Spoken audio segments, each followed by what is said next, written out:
I'm Richard Dodd, and you're listening to the Ecology Academy podcast. This is a show where we get to talk and learn about all things ecological, including interviews with top ecologists, both employers and employees, those working with ecologists, and also aspiring and inspiring career-seeking individuals setting out to make a difference. The show aims to provide you with insights, advice, and inspiration to help you succeed and excel as an effective ecologist and to make a real difference to our natural environment. Hi there, and welcome to another Ecology Academy podcast. I'm your host, Richard Dodd, and in this episode, we'll be looking at how not to quit your job and what you should consider before you leave and what managers should consider helping you stay. Now, this episode is just me, so it's just my thoughts and that I've been thinking about and put together for this month. Now, I very much welcome your input. So what I'm going to say is my experience and so a little bit about my own research I've been undertaking over the past few weeks of how to put together this podcast about how not to quit your job. So it's very much, I'm going to give you a little bit of tips and insight into my own company, Wildwood Ecology, and what we do, but equally so, just my own personal thoughts about why people leave and what would make people stay and what employers, what companies should be doing to ensure they are retaining great talent. Now, it won't come as a massive surprise to you that quitting a job is actually really difficult, and many of us are going to do it at least once in our sort of life and in sort of our career journey. But how do you do it? So there's no real guidebook, is there? I mean, I cannot find a guidebook of actually how to quit your job successfully. There's no real company policy or procedures. Yes, there may be something in your contract which will say about your termination period and things like this, but there's no real procedure, no standard operating procedure. And why would there be from a company to actually how you should go about quitting your job? And there are very few people you can really talk to about this as well, so how you sort of quit that job. But many of us have heard probably about this, the Great Resignation post-COVID, and you know, the abundance of people are reevaluating their lives and deciding to quit their day job and either go solo, making themselves as a freelance ecologist, for instance, or maybe moving to another company. They joined what they thought they should have joined, pre-pandemic. So there's a bit of a sort of this alignment, this reshifting going on. So we've all heard about this Great Resignation. Well, it turns out that the Great Resignation is not totally that much of an outlier, but the numbers are still, clearly substantial. So resignations, and now I've done a bit of research into this, resignations were actually really quite high at the end of 2019, if we can remember that far back, just prior to this global pandemic. And numbers are returning to that high level once more as we adjust to this sort of, I suppose, our new way of life in 2022 and beyond. So over the past year, people have been leaving jobs, mostly in retail and hospitality, and a whopping, this what really staggers me, a whopping 41% of the global workforce are considering quitting. So maybe you're in a position to quit, but many are not. Either they have not found a job to jump to or are dependent upon their job to support their lifestyle or families. So they are dependent on their job despite being unhappy at work.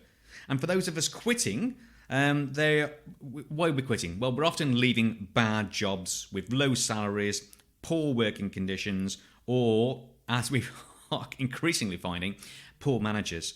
And it's a sad state of affairs that we'd actually, we are suffering from bad managers and leaders in sort of our industry. But plenty of people are leaving seemingly good jobs as well. So why is that? So researchers have found three main reasons. The first is a little bit obvious. The first one is burnout. People have been working from home. You wake up in your pajamas or whatever it is, if you wear pajamas. You've been swamped with work and we're working longer hours. And this is a generalization, but research from the Gallup, the people that create the Gallup poll originally, but I found out that you're working longer hours. We're substituting the daily commute with time at the screen. And we're often starting straight away, as I said, straight away. You jump out of bed, have a bit of breakfast, or maybe you're eating breakfast whilst you're actually checking those emails at the breakfast table. So, we're actually getting into some really bad habits. And this is leading to increased amount of work because we're taking on an increased amount of work during that day itself. So we're not working 9 to 5 anymore. We're sort of starting 7:30, maybe have a little break, and then going on to even in the evenings because we have the technology to enable us to actually take it onwards. So burnout is going to be certainly one of the highest reasons why people are actually considering quitting. The second, now this is about a fear of getting sick or dying. So it's a time to consider, especially, as one matures, if you've lived a life of fulfillment, a life of few regrets. And people are considering, well, I don't want to regret not setting up my own company or maybe working for, in this line of industry, setting out on my passions. So people say, follow your passion, follow your dream. And people are realizing that they have the opportunity to do so. So people are looking at the meaning of their life, the meaning of what work is, and they're seeking a career with that purpose that they can really relate to. And thirdly, people have also had a taste of freedom. So, if you really do, you hated that commute, didn't really get on with going to the office at all, now we've had a taste of that freedom and we want more of it, especially where people and companies are saying you've got to return to the office now, and they don't really give you a full justification for doing so.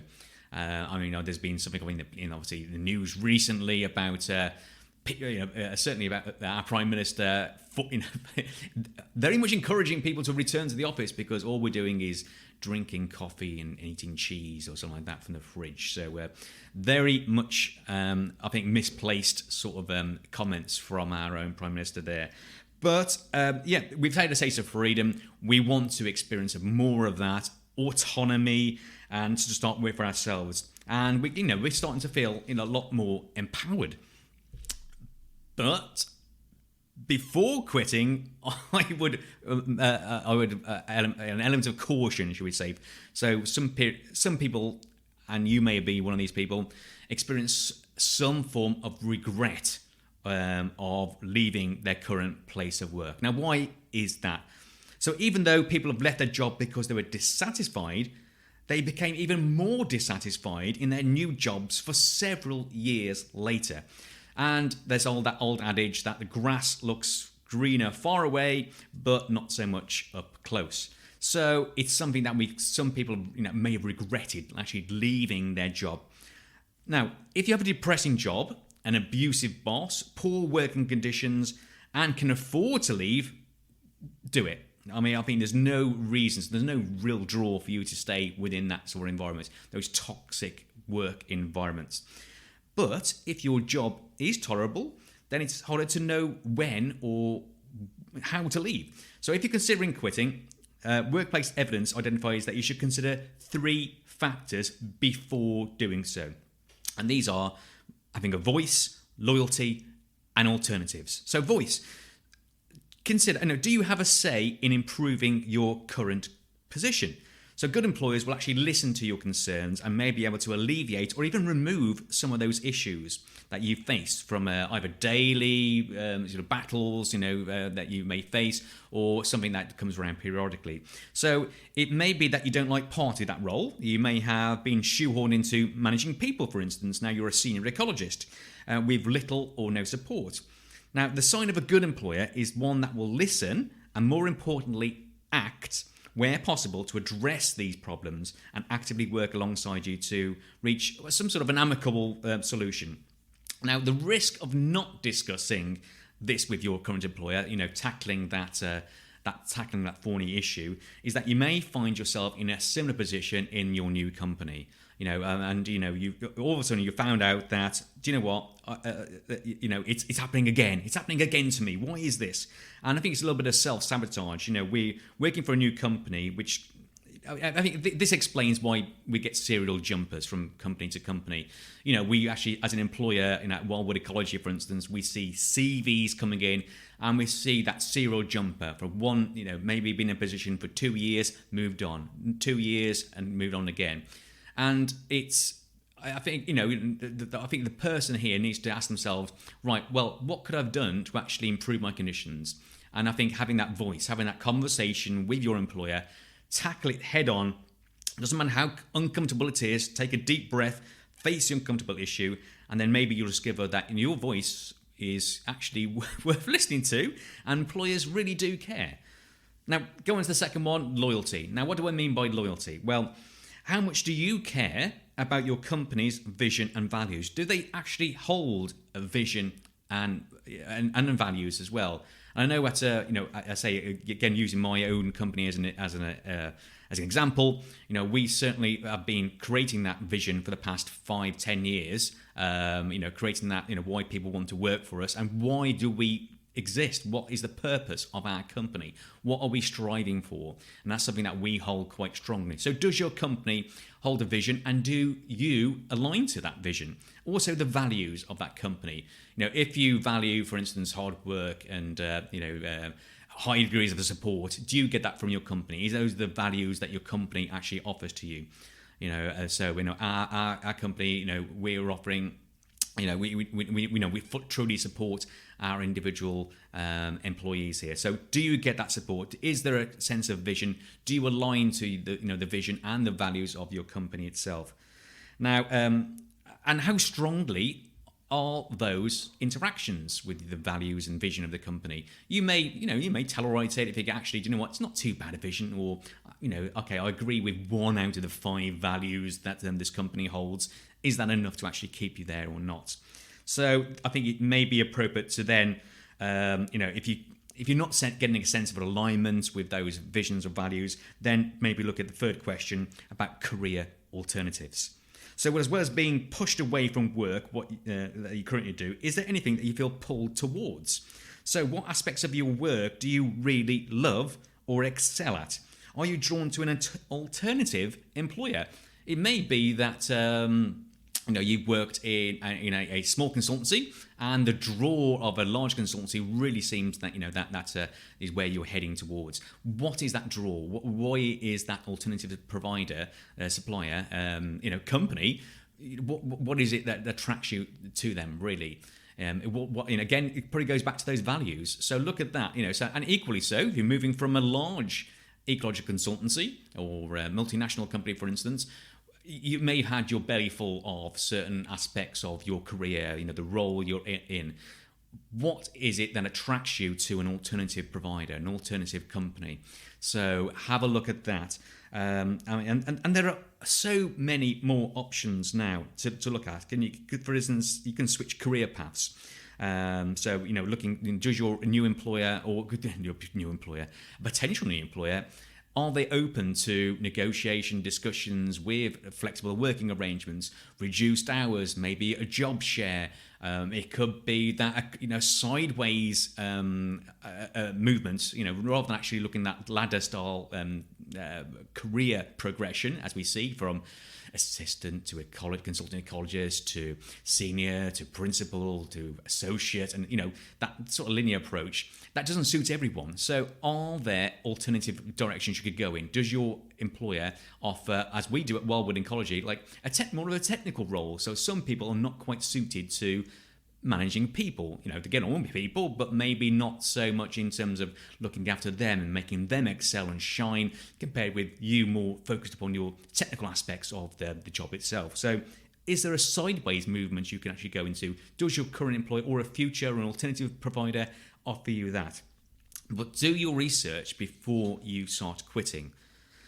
But if you do decide to quit, how should you do it without burning bridges? Okay, so as any new employer will probably want a reference from your current employer, and it's not forthcoming, they're going to ask questions. They're going to ask, well, why, the alarm bells are going to start ringing. Why can't this person offer me, a reference? What is it about the previous employer?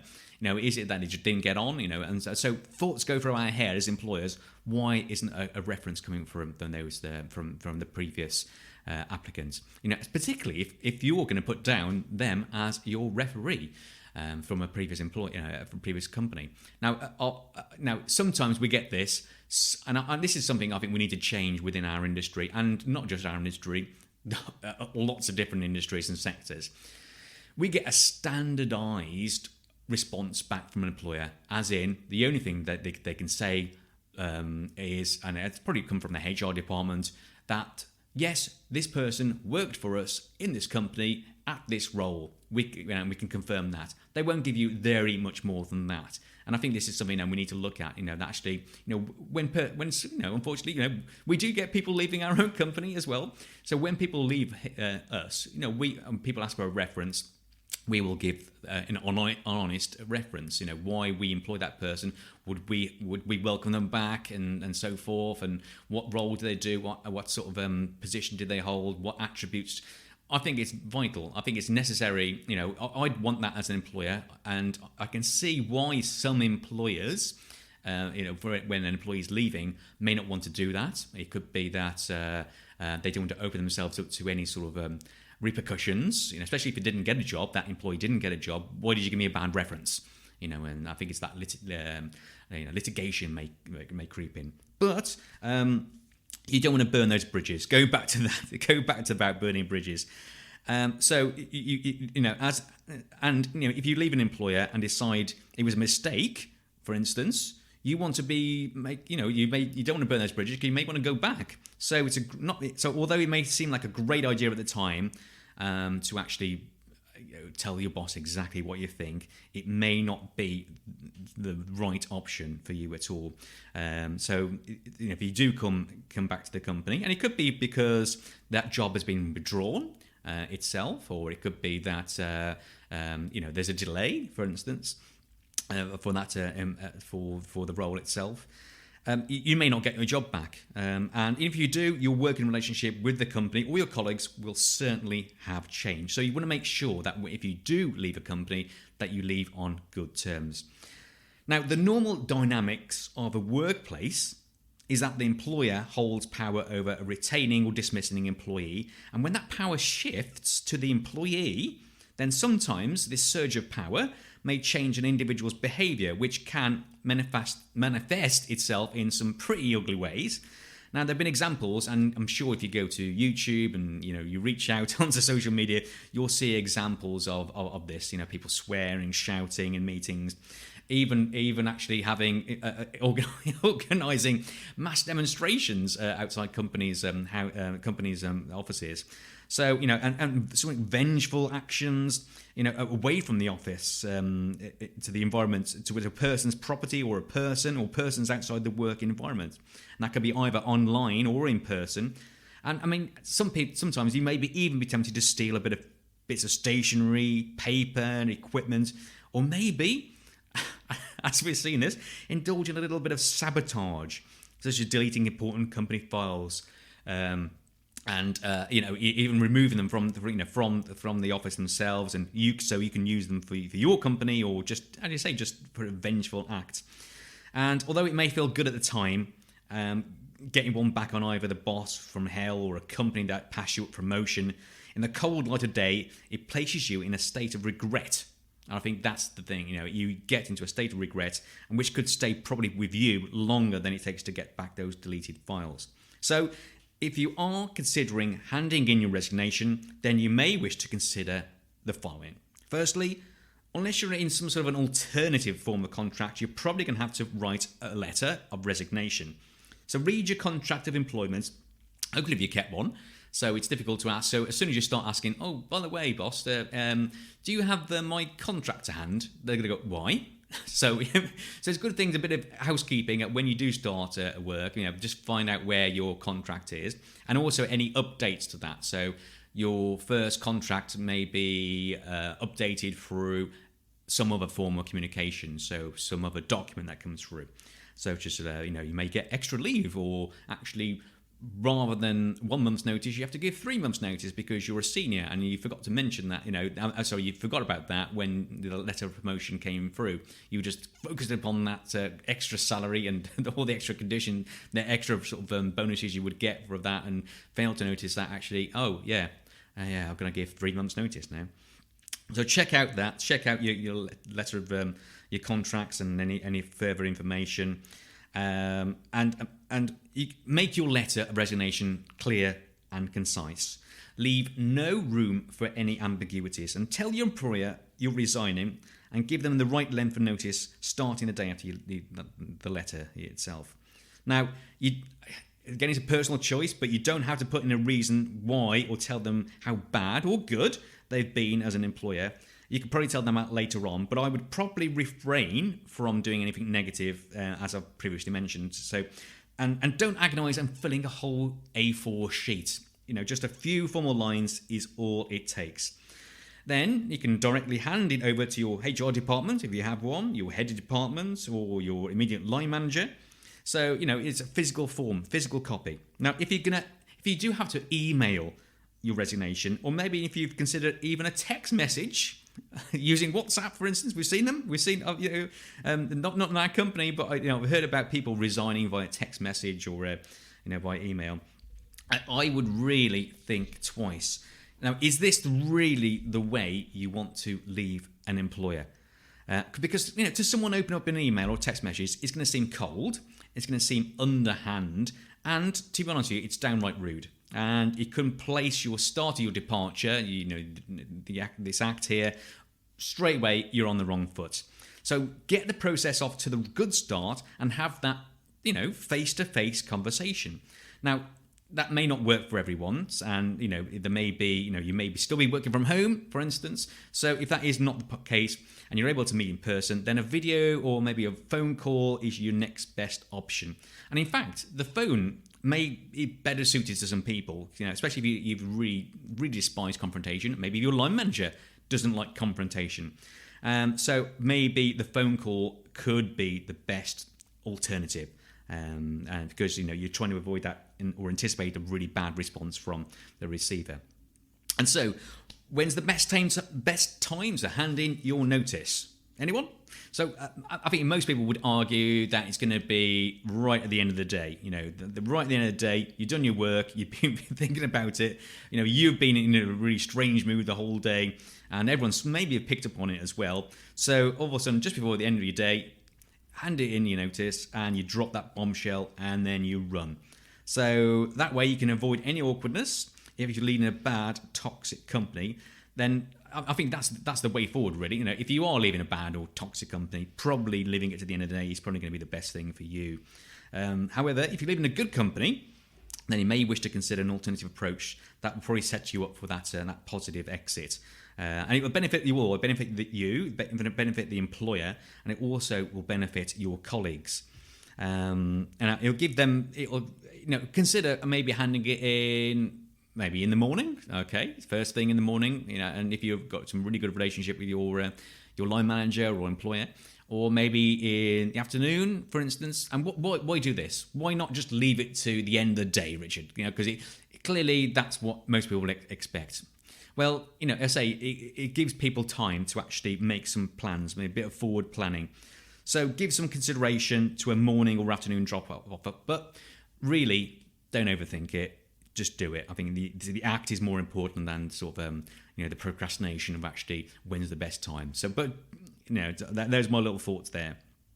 And also remember that as soon as you give in your notice and you inform a person that you're leaving, that rumour mill is going to start churning away. Now, and you're no longer in full control. Going back to that power shift, for instance, you had the power. Here's my notice, boss. Go away. Don't do that. But, here's my notice. But as soon as you do that, you are no longer in control about how and when people are informed about your departure. You may want to discuss that.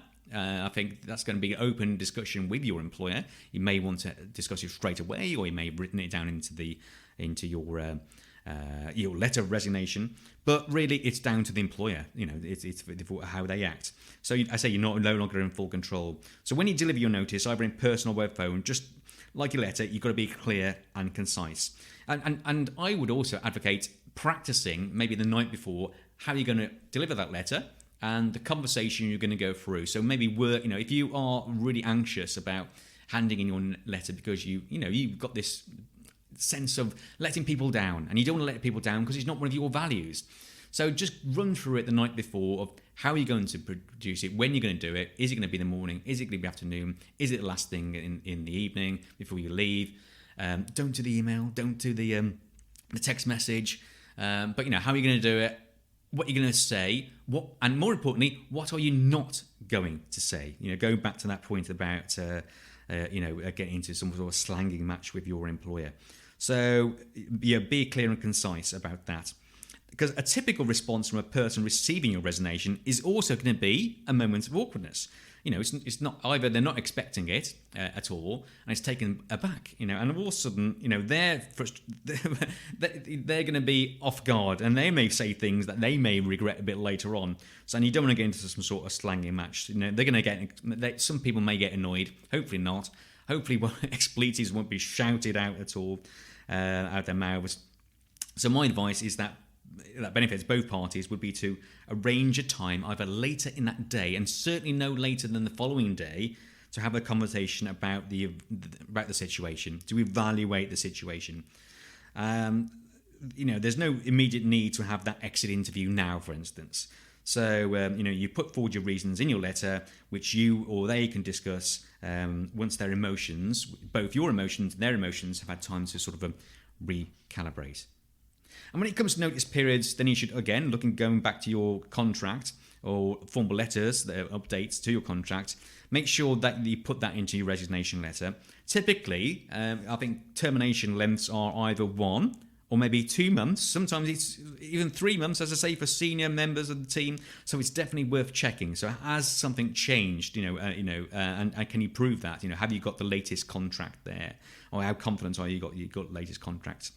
However, if you are looking for maybe an earlier opportunity to leave, or maybe you want to stay on for a bit longer than that, say you've got 1 month's notice period, you may want to leave earlier because of certain circumstances, or you may want to leave 3 months later because you want to finish a project. You've actually, for good employers, for instance, you may want to help them out and go, do you know what, I know I've only got a month's notice here, but is there any opportunity to extend that to 3 so I can finish this project and hand it on properly? Because that's, one of the values that you really hold. So, intonate that within your open letter, the termination letter itself. And when it comes to employees leaving, of which there will always be a few, even in good companies, I've experienced, let's say, that range of notice periods. And I say they're from straightforward 1 month notice periods to a negotiated 3 month extensions, rolling terminations, termination with immediate effect, sometimes called gardening leave. And so if you ever hear the term garden leave, it's like, okay, thanks for coming, we're going to dismiss you, and there's no need for you to carry on working today. Pack your bags, off you go. And thank you very much. And we'll deal with the aftermath. And there could be various reasons for that, so immediate effect. And even, we've also brought people back after a month. They've quit the job, they've actually left, and we've actually brought them back after the notice period has come to an end. So these are the reasons why you need to leave on good terms with your current employer. Even in bad ones, make sure that you live on good terms with them, and give them no cause for sort of complaints. So why negotiate? Well, most good employers consider the disruption of their departure to either their colleagues or the company, and usually both. Now, they intuitively don't want to leave, employees don't want to leave under a cloud and be that person that either rocked the boat or heavens forbid, even sunk the ship. So either consciously or subconsciously, good employees leave on good terms, even with bad companies. So, and as already mentioned, the person exiting usually needs something from that transaction, perhaps a reference or laying the foundations for a possible return sometime in the future, or maybe even to lure or persuade people to move away from a toxic company. The take-home message is that it does not always have to be the contracted termination period, and so if you and your employer are open to discussion, then both parties should feel confident that an alternative exit may be possible. Now, the unwelcome news for an employer, particularly medium and large companies, is when an employee leaves, then others may follow. Now this has been lovely and is delightfully coined as termination contagion. So those left behind may begin to question why. Is there something wrong where I am? Or why didn't I spot it first? Is there a better job I'm missing? What extra work is coming my way? And that's usually sort of thought process. And it is usually, okay, well, they're going, I'm happy for them. What about me? So when one employee steps up and leaves, others may have the confidence to follow their lead. So the first thing an employer should be aware of once an employee has handed in their termination letter is to manage that contagion, if I say. So, and let's put it this way, the cost of an employee leaving a company is considerable. So both, administratively, financially, from a productivity point of view, and emotionally. So what should an employer be doing to minimize these good people from leaving? Okay, well, you may have at some point in your career been asked to participate in an exit interview as a departing employee. Now, if you have, let me know if you have been into an exit interview. What was it like? Did you enjoy it? Did your employer enjoy it? What did they get from it? And what was the purpose of it? Were you extremely open or closed? The trouble is that either the employee may be reluctant to divest the real reasons of why they're quitting, and the employer equally doesn't want to know the truth, especially if they think they're going to be. It's about them, about their failings as a manager or as a leader. So, it's not a fully open sort of dialogue, the exit interview.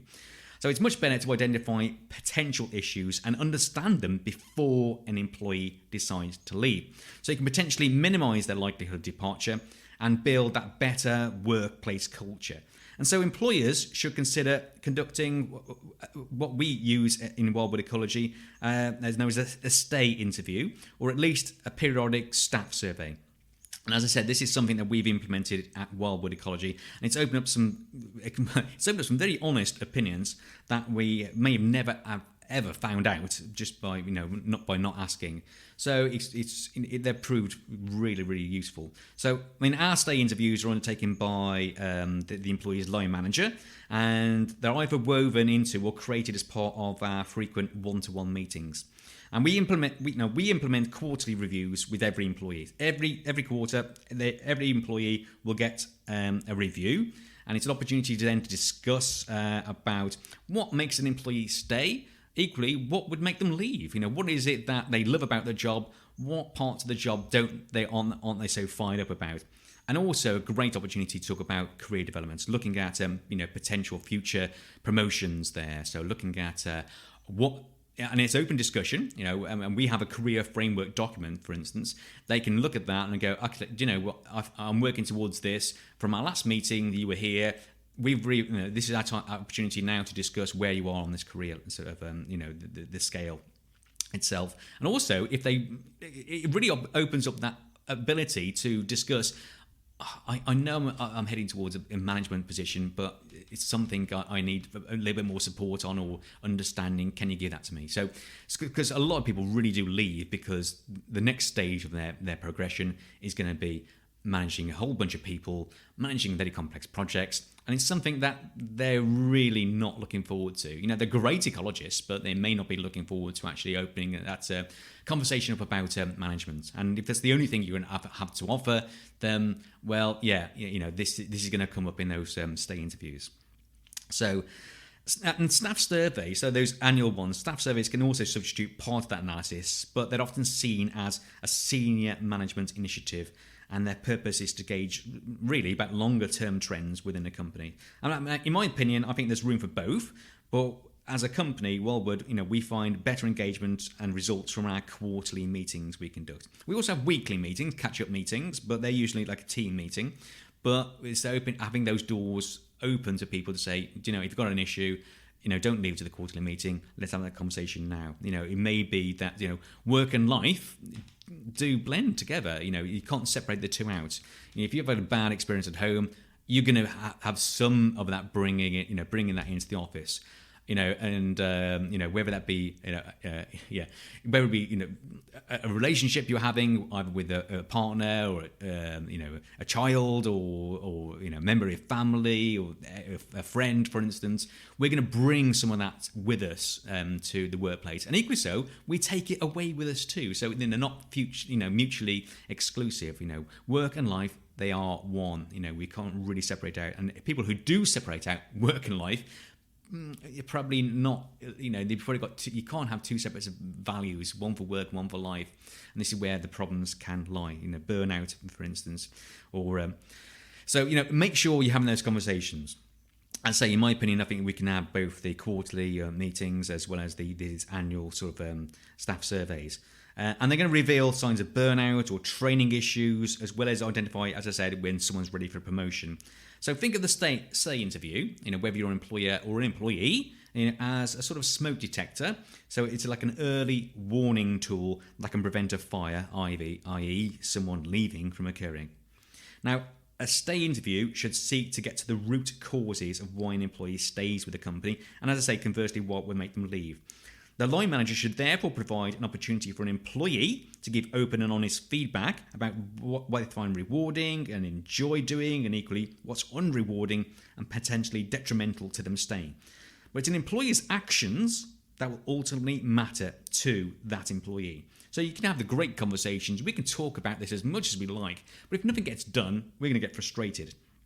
If they lay their cards on the table, so if as an employer, if you lay your cards on the table and nothing changes, nothing gets done, nothing gets actioned, it's just all hearsay, you're going to be very reluctant to engage in that exercise a second time. So a real intention to act by an employer is essential. Now, there may be, of course, some feedback that an employer may not be able to act upon immediately, such as removal of certain or essential deliverable tasks that the employee perceives, and I think that's the key word there. The employee perceives them as unrewarding. Now, in these instances, the employer should also be honest and open, and either validate why they are essential and cannot be dropped from their job role, or work alongside them to find some sort of an alternative pathway, and give them a timeline as well. I think that's it. When something's like, oh yeah, we'll look into that for you. Okay, by when? Who's going to do it? So it's that again, those smart sort of objectives. Who's going to look into it? When can I expect a response back? It's usually, say, if you go doing those quarterly meetings, you can expect something back by the end of that quarter, or certainly an update. Now, I say, although stay interviews are an important way to identify satisfaction and dissatisfaction, it's by no means the only tool an employer should use to retain skilled staff. So it sort of goes without saying that a fair wage for a fair day's work is also necessary. Now, paying your employers well and ensuring they have a fulfilling and rewarding role while spent at work are essential elements that an employer needs to get right to minimise, and I hate this word, churn. So again, it's one of those HR words that they tend to use. Now, it's worth employers taking note that although their employees may say they're not in it for the money, that does not mean that you should not review remuneration from time to time.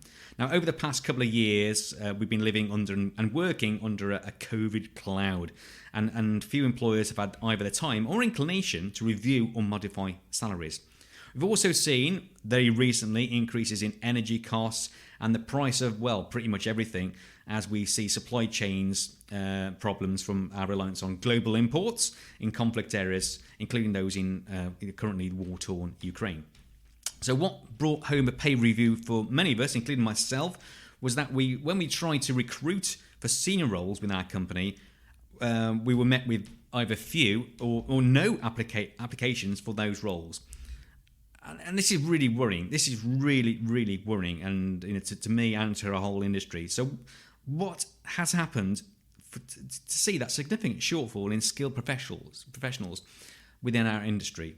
Now, I'll be quite open here and honest. I've got my own thoughts, and for me, I started seeing this sort of one-way migration before COVID was even on the scene. So over the past 5 to 10 years, maybe a bit longer, I think ecologists have been slowly sucked away from small and medium-sized companies to work for larger and more corporate companies, and these are going to be working upon larger scale infrastructure projects. I can see the lure. It's going to be better pay and working those benefits you get. The holiday allowances and so forth.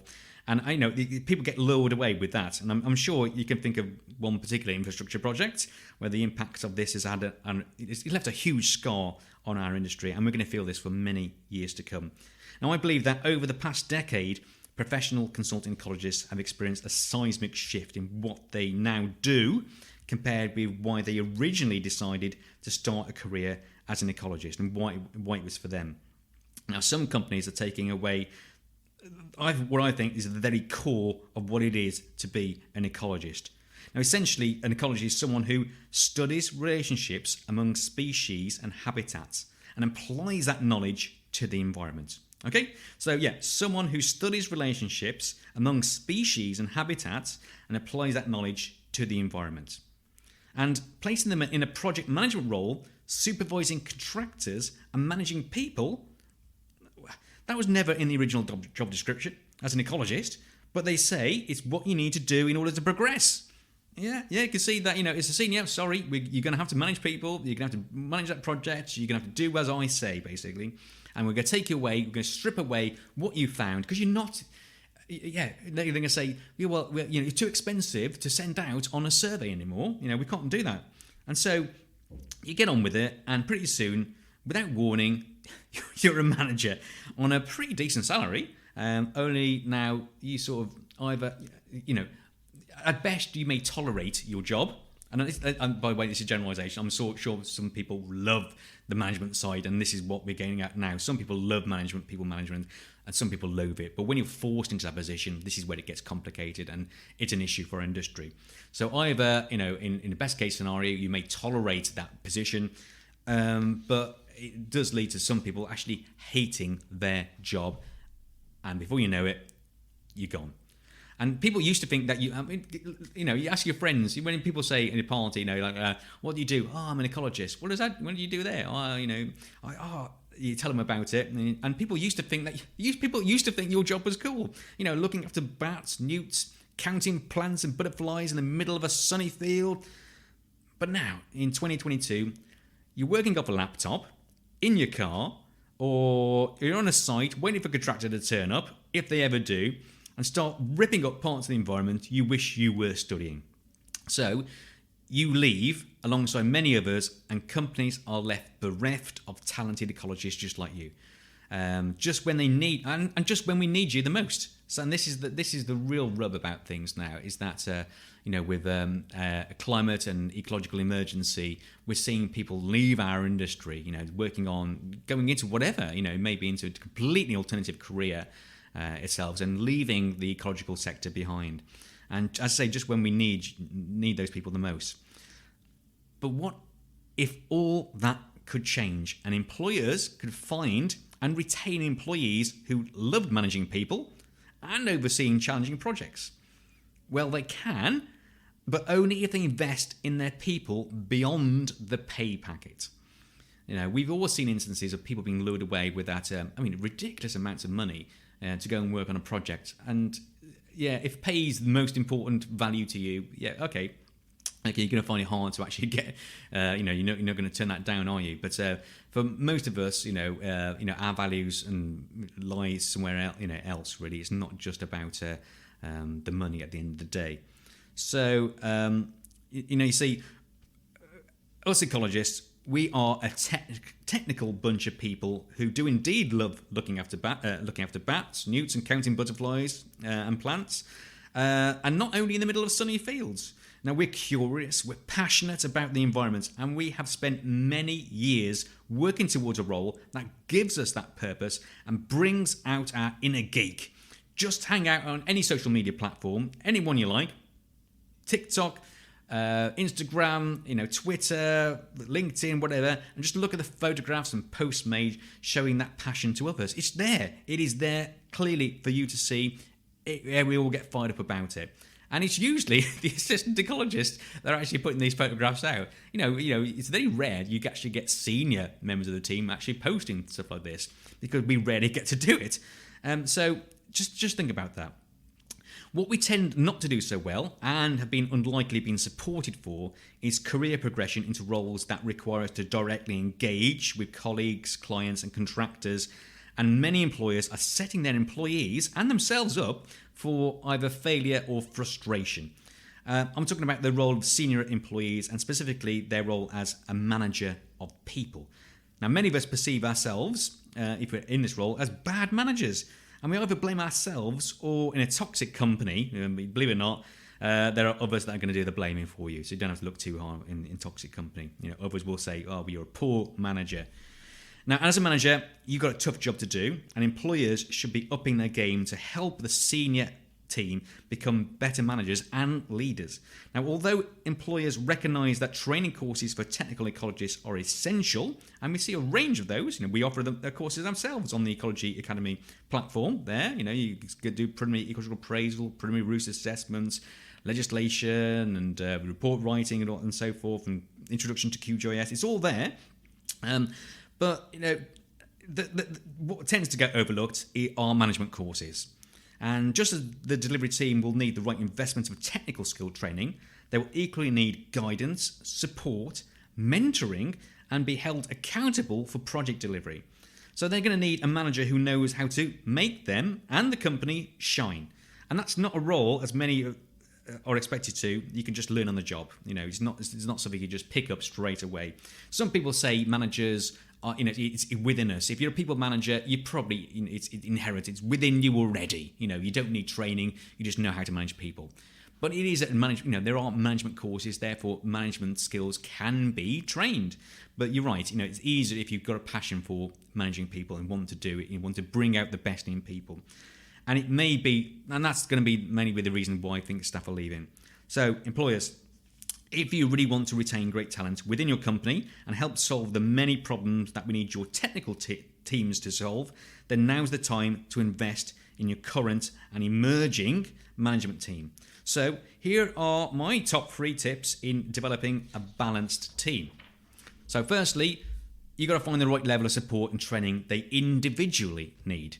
Now, for some of your management team, as I say, they've already equipped with those satisfactory or even better, level of personal and those interpersonal skills, and they may simply just need to be refined.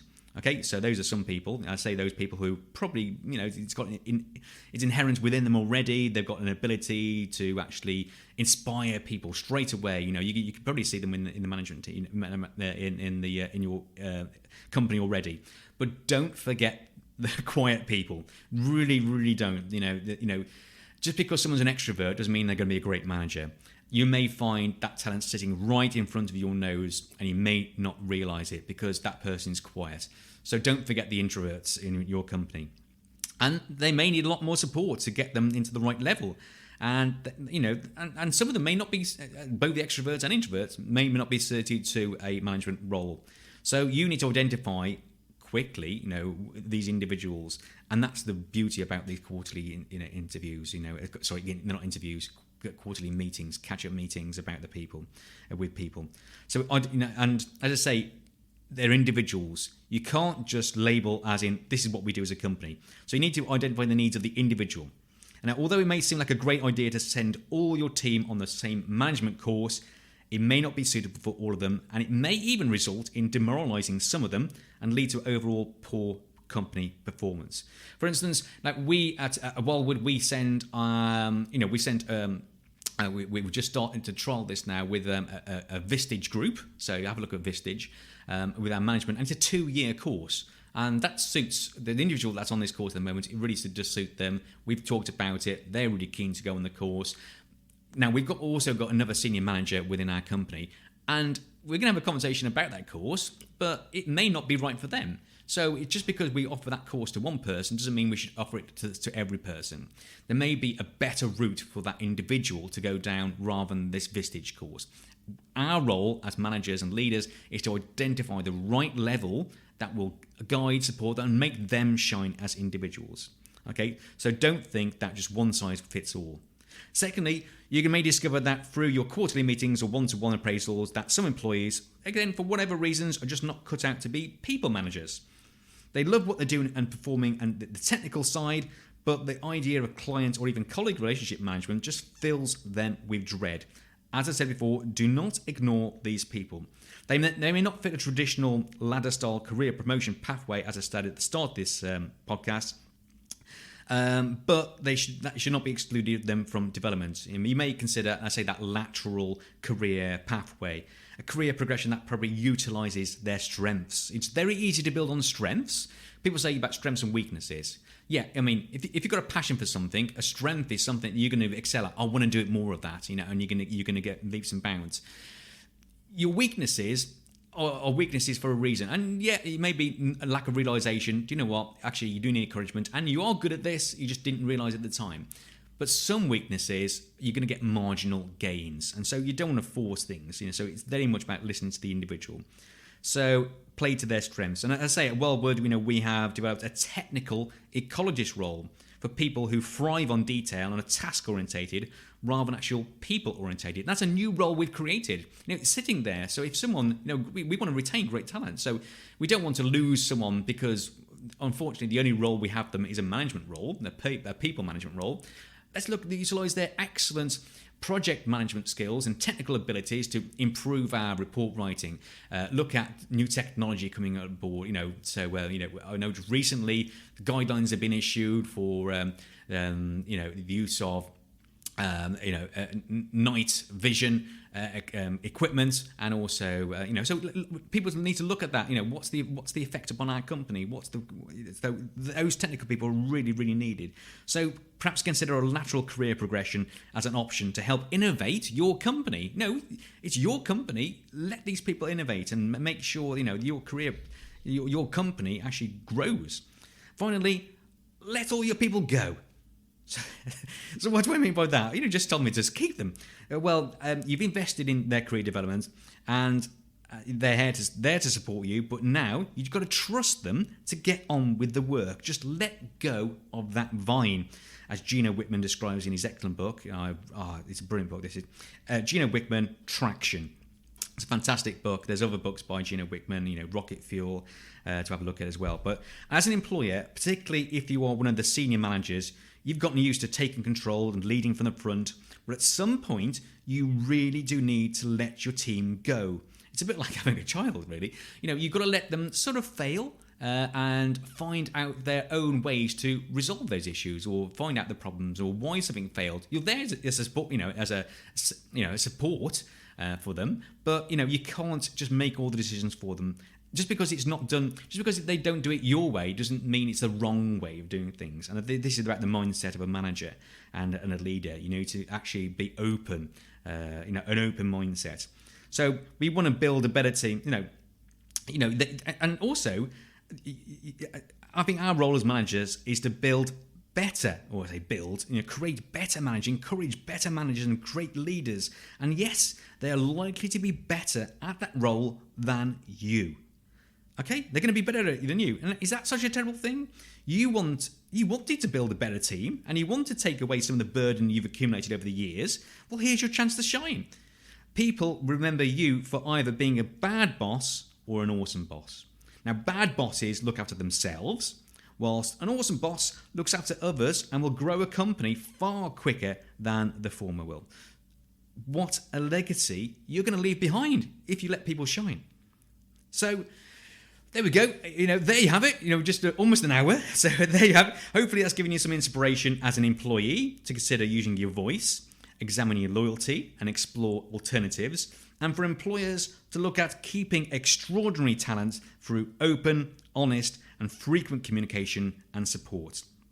Now, please do make use of the comment section on your podcast platform and let me know what you agree or disagree with in this episode.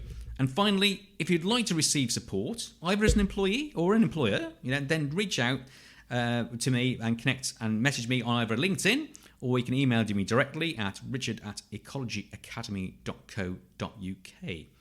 So yeah, there we go. As I say, do let us know how you feel about this. It's quite an emotive subject. Have you left your company? Why did you leave your company? Were you supported? Did you burn those bridges?